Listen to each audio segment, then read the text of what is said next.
Watch this.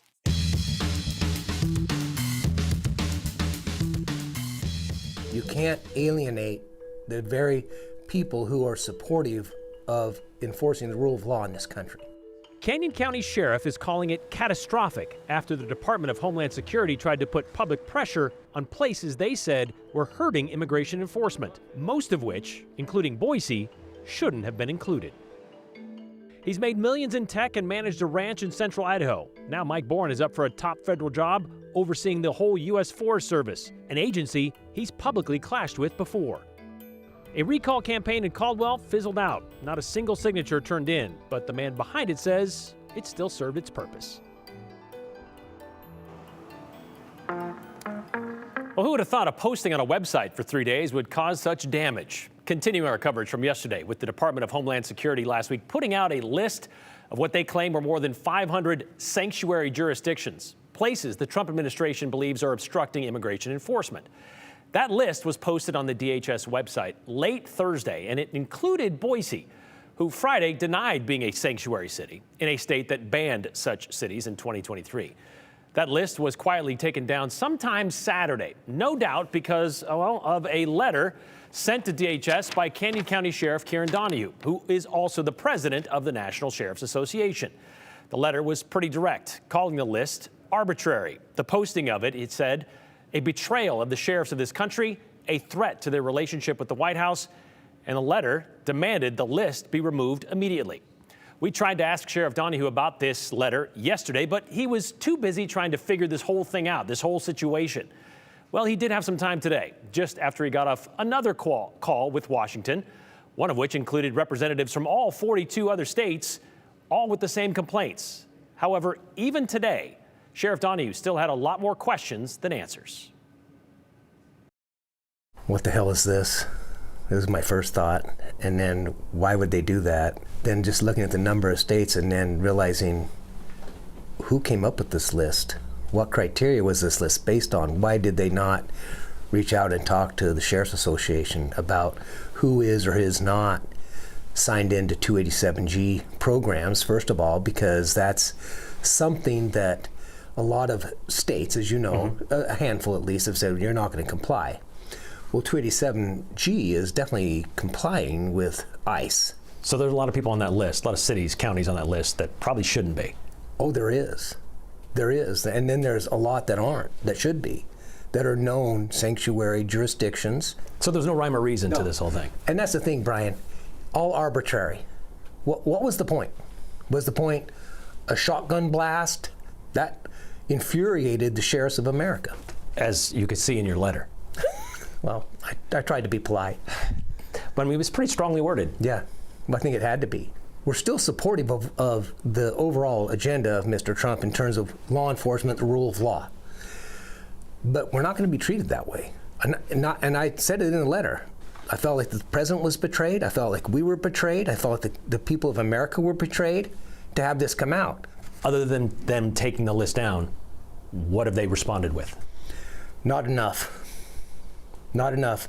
They responded with putting a notice out on their website that any of us who feel that we should not be on the list, let's just say City of Boise, you can go to this email box and give reasons for not to be on there. Justify the reasons. So you're basically guilty until proven innocent. So you're telling us we're all guilty, and now we have to prove our innocence based on your arbitrary manipulations of this whole thing. Are you sticking up for Boise? I'm sticking up for everyone in general, and I am sticking up for Boise because, again, Idaho is not a sanctuary state, right?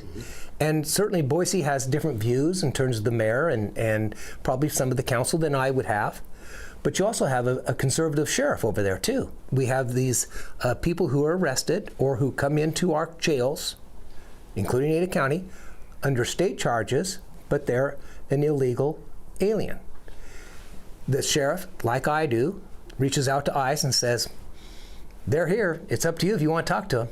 And that's all we can do because we cannot enforce federal law. So here's a sheriff in Boise, in Ada County, doing the same things that I'm doing, enforcing the rule of law, supporting federal law, supporting it, right? And yet they collectively, if you think about it, he's in the same city, Yeah. so he gets that mantra, and that's simply not appropriate. If you're going to put it out, you damn well better reach out to us and talk about it and provide to us what are you basing the criteria on. None of that happened, nor has any of that happened. And here it is Tuesday. And still nothing. Still nothing. So you can see how that might look to some of the critics like, well, this is another example of chaos. The left hand not knowing what the right hand is doing. Well, I don't think they're entirely wrong there, because I'm experiencing it right now firsthand. Is this list necessary? No. Again, I don't think there has to be a list. I think that if the administration, and that's their decisions, I don't make those decisions. If they want to go after someone like Governor Newsom, okay, let's just use that, or New York State, right? Mm-hmm. Then do what you think you have to do. But be more surgical, right? Don't do this shotgun approach. That it's offensive. It's very offensive. Just to be clear, 287G is a program that delegates certain immigration enforcement to local authority. No Idaho County takes part in that program. Owyhee County is a similar program, but it's not the 287G that Sheriff Donahue talked about. Sheriff Donahue told us when he called the DHS office on Friday to find out some answers, like who came up with this list, who posted it online. He says he was told by office staff they were not authorized to tell him that. We did reach out to DHS today, but we have yet to hear back. Donahue says he has not yet spoken with Secretary Kristi Noem either personally, but he does hope to. He does have a meeting scheduled for tomorrow morning with some high-ranking staff of the president, he told us. And what he hopes to accomplish with that conversation, well, he wants to know how DHS plans to fix this, maybe like an apology, like his letter demanded, more than just removing the list. He wants to know next steps as well. As a representative of Boise and all of Idaho and more than 3,000 sheriffs in this country, Sheriff Donahue's message to the Trump administration, they have to do better. The United States Forest Service has always been a part of my life. I remember some of my earliest memories are when my father was working for the Clayton Ranger District in central Idaho in the summers. Well, a job interview of sorts, at least for more than the summer, too, for Idahoan Michael Boren, nominated by President Trump to be the Undersecretary of Agriculture and Natural Resources and Environment. A major part of that job would be overseeing the Forest Service, the same agency Boren has battled with pretty publicly. Joe Paris, you followed this hearing today. First, we want to know a little bit more about Mike Boren, because we've covered him when it comes to what was happening in the Sawtooths with regard to his helicopter and his property there. Yeah, and the 208 was actually the only program who actually heard from Mike Boren himself on that dispute, and it came up in the job interview, so to speak, today. But if you don't know who he is, Michael Boren, founder of Clearwater Analytics, a very successful multi-billion-dollar tech company based right here in Boise. He doesn't work there anymore, but he also does spend time in Custer County. He's a rancher, and on his ranch, that's where there was a dispute a number of years ago that we covered here on the 208. It was about the use of a private airstrip on his personal property. He says that he uses aircraft as a part of his ranching operation to get to and from his property. And in Custer County, there was action and questions about if that airstrip fell within the scenic easement on his property. So he addressed that pretty early in the hearing. As a landowner, I've had disagreements from time to time with the Forest Service. Typically, they've been very aggressive at the beginning of those disagreements. And eventually, when they got the facts and when we talked through it and we had reasonable discussions, we've always come around to a settlement that works for everyone. I haven't had violations of that easement.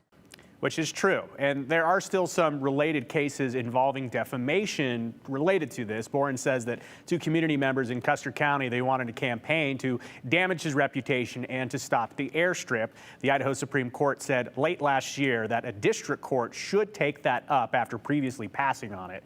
Boren also committed to the committee today, stating that in the future, if there's any legal proceedings that are related to this, he will recuse himself for it. He's not going to use this as an opportunity to take liberties. A major question, though, across the West later on in the committee hearing, and across the West and really here in Idaho, access to federal public land for recreation and grazing. Idaho has seen a share of disputes over the years, trails and open space blocked from public access by private landowners. Forest Service is the servant of the people in managing the assets of the people. It's a service organization for the benefit of the people, today's people and future generations, and should be careful to consider the importance of access to the forests or access to people's grazing leases or grasslands as being of paramount importance.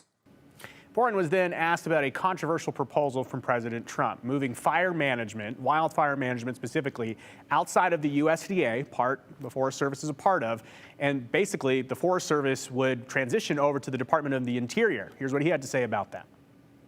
Very clear to me that cooperation with other agencies and other organizations is the way to fight fire. If this transfer occurs, the Forest Service will still be intimately involved, since that organization is responsible for most of the federal forests and a large chunk of grasslands, and responsible for keeping them in good condition. The hearing also included an introduction by Idaho Senator Jim Risch, a strong endorsement for Boren to be the highest-ranking Idahoan in the Trump administration. Brian, the full Senate will need to vote on this confirmation. An interesting question came up for Boren, though, for Senator Amy Klobuchar, saying, look, we've seen all these federal cuts. How would you deal with the Forest Service, and what do you know about the understaffing, things that we've heard on a first-hand basis in places like Custer County? He said, I haven't worked with the department because I basically don't have the job yet, but he says in his experience in terms of running a business, he has experience in using resources in the best way prudent. We will find out if he gets that nomination. Okay, very quickly, if there is a case that comes to court involving his property in the Sawtooth, how does he stay out of that? He has, so the USDA, they have ethics lawyers, and he's already met with them, basically recusing himself from that. So it is complicated because there's also some proceedings that involve his wife, but this is the nature of the beast when you run for, I guess, nominate for federal positions. All right, thank you very much, Joe. Well, the effort to recall Caldwell's mayor and most of the city council has officially run out of gas. Jim Hollis, the man leading that charge, had until 5 o'clock last night to turn in the signatures needed to move that recall forward. He did not turn in a single one, which means the effort to remove 5 city leaders from their office is now over. Still, Hollis says the campaign was a successful one, not because it triggered a recall vote, but because, according to him, it exposed what he calls a lack of transparency inside Caldwell city government. He says the group altogether chose not to submit the signatures in order to protect the people who signed them, claiming recall organizers were harassed throughout the entire process and they wanted to shield others from that same treatment. Meanwhile, city council members took the opportunity to address it in last night's meeting, calling the failure to turn in signatures something else entirely. I want to say that I appreciate the kind words and the words of support from the community over the last several weeks during this recall, because those of you I meet on the street were kind and gentle and were supportive. The cowards hid behind social media and they said mean and nasty things, and that's all they were, is cowards. And I'm going to quote from our good friend here, Rob Pilot, who said Roger Brooks comes with receipts. And just the community should know that Mr. Hollis and his efforts to recall these great men up here came with no receipts. He didn't even turn in his signatures, which is another cowardice act. Council members say the whole recall effort only created division, not change. And while they are grateful for the public support, they're ready to move on from this. No petitions, no signatures, no vote in November. A sharp reminder, though, that local politics can get pretty personal pretty fast. But in Caldwell, the message from city leaders is now this: it's time to turn the page and maybe work on writing a better chapter next time.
Well, Idaho and dairy, they go together kind of like cheese and, well, a whole lot of more cheese. Turns out we're not just good at it, we're great at it. Idaho ranks top 3 in the country for milk and cheese production. With National Cheese Day happening tomorrow, it's a real thing. Yep, just like, well, milk is the real thing, right? It felt only right to go straight to the source. So Hunter Funk went to the Lactalis plant in Nampa, not just to see how cheese gets made, but to see what else they're doing with, I guess, with what's left over. What is left over? Yeah, you nailed it, Brian. It's that right there. That is whey protein. Okay. And it's what's left behind in the cheese-making process. So let's break it down for you so you can get it. After 5.5 million pounds of milk gets dropped off every day at this facility, it gets pumped into the Lactalis plant in Nampa. Then they use ingredients, in some cases vinegar, to decalcify the milk, which create cheese curds.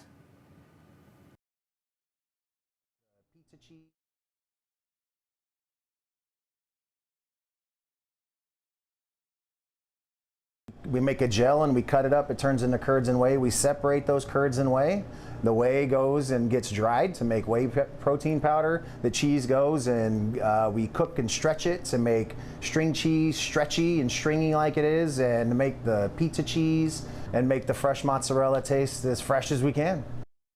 The whey protein goes into baby formula, animal feed, and it's even used to make protein shakes. So the next time you're tossing your shredded cheese on your pizza, even adding a scoop of powder to your smoothie, you might be getting a taste of Idaho. And coming up at 6, we're going to look at the tour that we went on at the plant to see the entire process, how the cow's milk then turns into string cheese. If you throw it even in your kids' lunchbox, you probably are throwing it in your lunchbox too. Yeah, you probably do that, exactly. Yeah. Okay, so curds, we call those what, squeaky cheese? Is that what we call it? Yeah, squeaky cheese. Squeaky cheese. If the story at 6 doesn't include a reference to Little Miss Muffet, Oh no. probably should start over, Hunter. I mean, curds and whey, come on. I'm going to go work on that. All right, we'll see it at 6. Thank you very much.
Oh, thank you so much. Those were beautiful photos shared by our viewers of the Northern Lights last night. Now here's a live look around the region in the moment. In Boise, we are sitting at 75, still have a forecast high of 78, hoping to get there. In Twin Falls, slightly cooler at 70, even more so in Sun Valley and McCall, they're sitting in the low 60s. Here's what you can expect this afternoon in Boise. So it's a very breezy, messy hair day. I've got extra bobby pins in the bun today. We've got clear and sunny skies until sunset, which is going to happen at 9:22 tonight, around the same time as these winds are going to start to dial back. Now, we're going to top off at 25 miles an hour.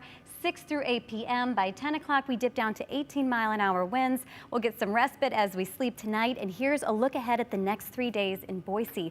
Beautiful, clear skies, not a cloud in sight. Tomorrow, waking up to a low of 47 with a high of 78.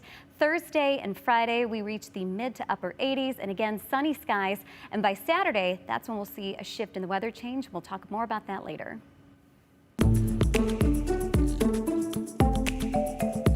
The case of 3 missing girls comes to a gruesome ending in Washington. Stanley, Idaho continues to shake, while the University of Idaho trying to own the University of Phoenix, well, that's over. Here's Jude Binkley with the 411. A Twin Falls man at the center of a controversial deportation case has now been removed from the U.S., despite questions over where he legally belongs. Binod Shah, a longtime Twin Falls resident and father, has been deported to Bhutan. That's according to his wife, who says she got a call from him in New Delhi, India. Shah's attorney confirms he arrived in Bhutan on Monday, even though the country stripped his citizenship decades ago in what human rights groups call an act of ethnic cleansing. Shah had lived in Idaho for 20 years after coming to the U.S. as a refugee. His deportation stems from a 2019 aggravated battery conviction that cost him his green card despite serving no jail time. Now his legal team is exploring ways to challenge the deportation and clear his record. His lawyer argues deporting someone to a country that won't accept them violates U.S. policy. 3 girls who were reported missing out of Wenatchee, Washington, have been found dead. The Wenatchee Police Department says their father, Travis Decker, is wanted in connection of their killings. The 3 girls, ages 5, 8, and 9, were reported missing last weekend when their father did not return them after a scheduled visitation. His truck was found yesterday near Leavenworth, and a more extensive search of the area led to the discovery of the girls' bodies. Decker is still at large. A series of earthquakes rattled Stanley this morning, including one 4.0 magnitude and 2 3.9 quakes. Since June 1st, there have been 35 earthquakes northwest of Stanley along the Sawtooth Fault. This morning's earthquakes have been the strongest so far in this latest swarm. But the Stanley area is no stranger to earthquakes. The last major earthquake was a 6.5 magnitude in 2020. The strongest earthquake Idaho has ever seen was a 6.9 in Bora Peak back in 1983. The University of Phoenix and the University of Idaho have agreed to end discussions about a potential affiliation. 4-3 Education, a nonprofit affiliated with the University of Idaho, tried to acquire the University of Phoenix in 2024. U of I is set to formally approve the termination at a special board meeting on Thursday. And that's the 411 on the 208. I'm Jude Binkley.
All right, about a minute to go. Let's get to your comments. First one from Jack in Boise, who says the Forest Service should not be in the Department of Ag. It should be in the Interior. It was until 1905, and then it was transferred because apparently it aligns with the mission of the Department of Ag when it comes to resources. This one from Mike in Eagle. It's a shame it took other jurisdictions getting painted with the same brush as the rest of them to open their eyes. The current administration doesn't think before they do. It's hard to have faith in their leadership. While Kip here says, shotgun blasts. That's how the Trump administration does business. Shoot first, ask questions later. Kudos to our local sheriff for standing up to the feds.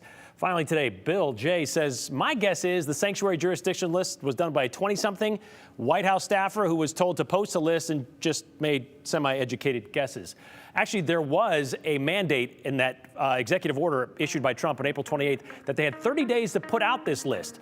And yeah, it was kind of rushed through, but I don't know. That's kind of what they were told, why this list was made public. But that's all they've been told. We'll see you tomorrow. Continue with us and watch free now on the KTVB Plus app, everywhere you stream.